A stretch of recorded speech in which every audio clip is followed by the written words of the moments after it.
The 2x part of SegWit2x, a absolute mire, what a complicated mess it is. This is potentially one of the reasons you won't find too many of the big crypto YouTubers talking about it right now. Nobody really wants to appear stupid. Nobody wants to look stupid. I'm your host, Monsieur de Pamplemousse. Apart from me, I'm okay with that, as you well know. But let's attempt to break down what is going on. Do you guys remember this website? Back when we were attempting to reach consensus with mining for SegWit2x, the website that had such an effect on the price of Bitcoin. Essentially, it tracked whether or not the blocks that were being formed from mining pools were signaling for SegWit2x or not, hailed as the definitive measure for consensus.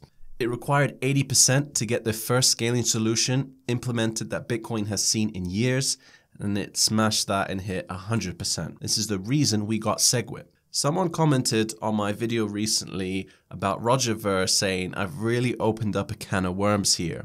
That was exactly my intention. I hope I'm about to do it again. I'm a lightweight, I will admit, in this heavyweight arena.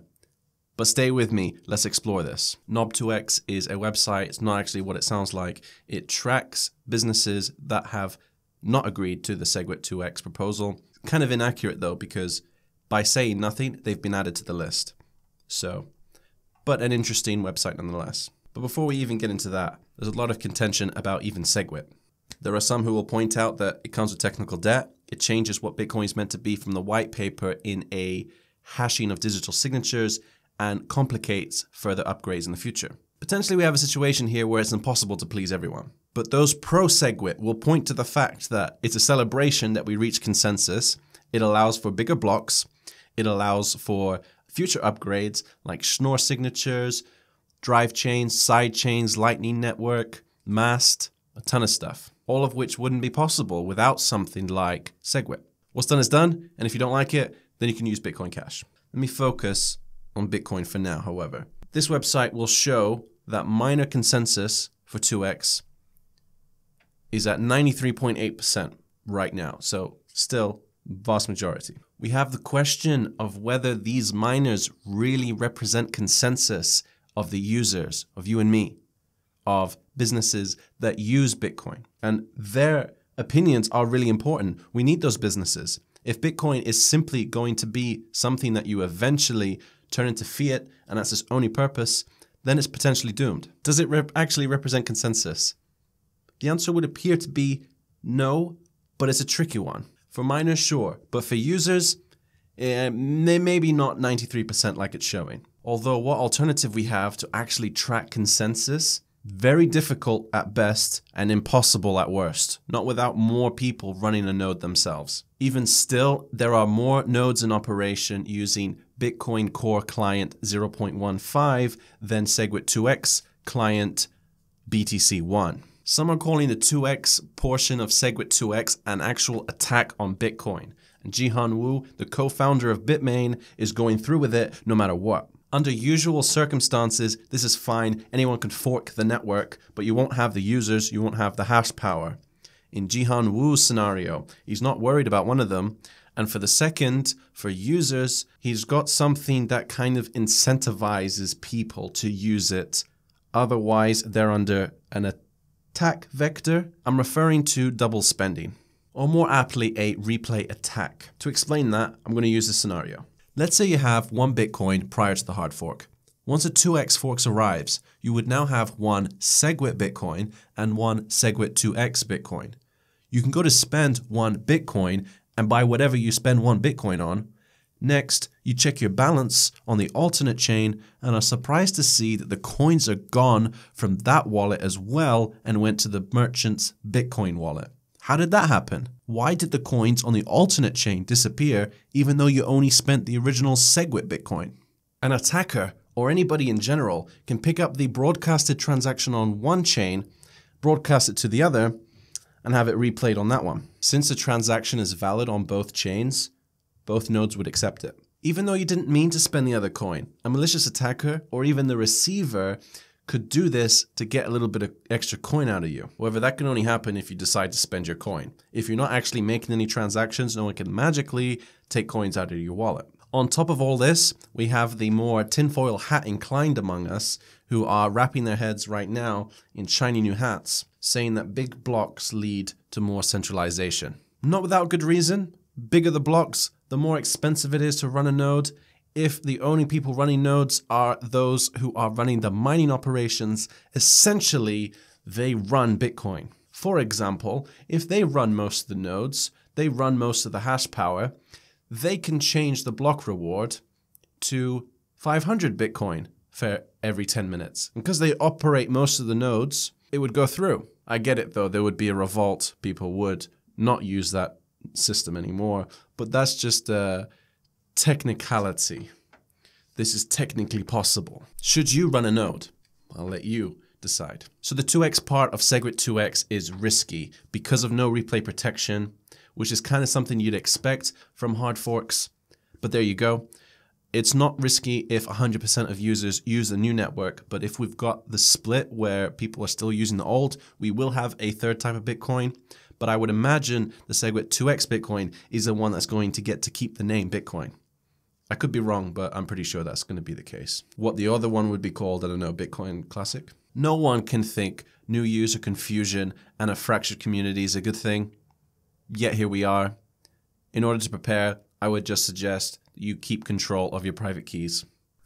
How can YouTubers make content around this? So there are, like, I don't want to offend anybody, right? Like, I'm really grateful to you guys that watch my videos, like really grateful. But we have the situation where you almost can't say anything. We have people that like SegWit. We have people that don't. We have people that like small blocks. Some people like big blocks. Some people like the Lightning Network. Some people don't. So it's a pretty tricky scenario. We have consensus. We don't have consensus. To clear the FUD, SegWit2x is supported by the miners, is supported by some big businesses, and is potentially the most reasonable scaling agreement we've ever attempted to enact on Bitcoin. But what do you guys think? I will leave a link to this page down below so you can get some opinions. This is attempting to track political and public opinion on what's going on. Pretty interesting. Let's get to some jokes to lighten the mood. Asking a JP Morgan CEO what he thinks of Bitcoin is like asking a cab driver what are the advantages of Uber, or a king what he thinks of democracy, or asking a horse breeder what he thought about cars in 1900. And in other news, Americans are due to spend $9 billion on Halloween this year. That's several more billions than on ICOs. So Halloween is a bubble. Good one, guys. On to something a little bit more serious. Justin Bieber is declining in popularity just as Bitcoin is growing. Coincidence? Correlation means causation. Charlie Lee tweeting about doing a cross-chain atomic swap with Litecoin and Bitcoin. Pretty exciting. He's tweeted Vegito, which, if you don't know, is a Dragon Ball Z character, the fusion of Goku and Vegeta, to be more powerful together than they are separate. I'm sure Charlie Lee really likes that idea because otherwise Litecoin is pretty useless. And the first atomic swap between Bitcoin and Decred is completed. So is Amazon going to accept Bitcoin as a payment method? No doubt this would be huge news. What we're getting is, according to James Altucher, Amazon executive, he thinks Bitcoin will be accepted as early as October. So this isn't actually news, this is just opinion. This is what some guy thinks. Truthfully, we don't know yet. Hopefully, I think part of me thinks, of course, it's just a matter of time. I'm surprised they haven't done it already. And the other part of me is like, we're going to need much faster confirmations. And why are they going to do it anyway? Aren't they incentivized to not rock the cruise ship that they're on? Aren't they not incentivized for the future success of fiat? Why risk the government changing their stance on it and all of a sudden panicking your customer base who use Bitcoin? But I really do hope that side of me is proven wrong, and soon. But I technically already do pay for stuff on Amazon with Bitcoin. I buy gift cards with Bitcoin, so. But it would be convenient and it would help mass adoption, no doubt. The Ethereum upgrade dubbed Metropolis is postponed a week, now due to be released October 17th. The reasons for it is we are not in an emergency situation, Vitalik said, the creator of Ethereum. The Ethereum Reddit is hoping that this at least means back to $400, if not $500 by the end of the year. Whether or not that'll happen, I don't know. Should it even be that high in the first place is up to you to decide. So, the upcoming Byzantium Hardfork, aka Metropolis Part 1 of 2, aims to introduce a new cryptographic procedure which will allow increased privacy. The necessary part 2, dubbed Constantinople, has been postponed indefinitely for the time being, so it could still be a while before users actually can benefit from that increased privacy. The problem is, privacy is actually almost counterintuitive to a blockchain. To prevent the double spending that we talked about previously, you kind of need to do broadcast transactions so that one user knows that they've already spent that Bitcoin and it cannot be replayed because he's got a copy of that transaction. To do otherwise and still prevent double spending is a very difficult and complex mathematical endeavor. So to get around that, Ethereum developers are working with the developers of Zcash, who have implemented zk-snarks.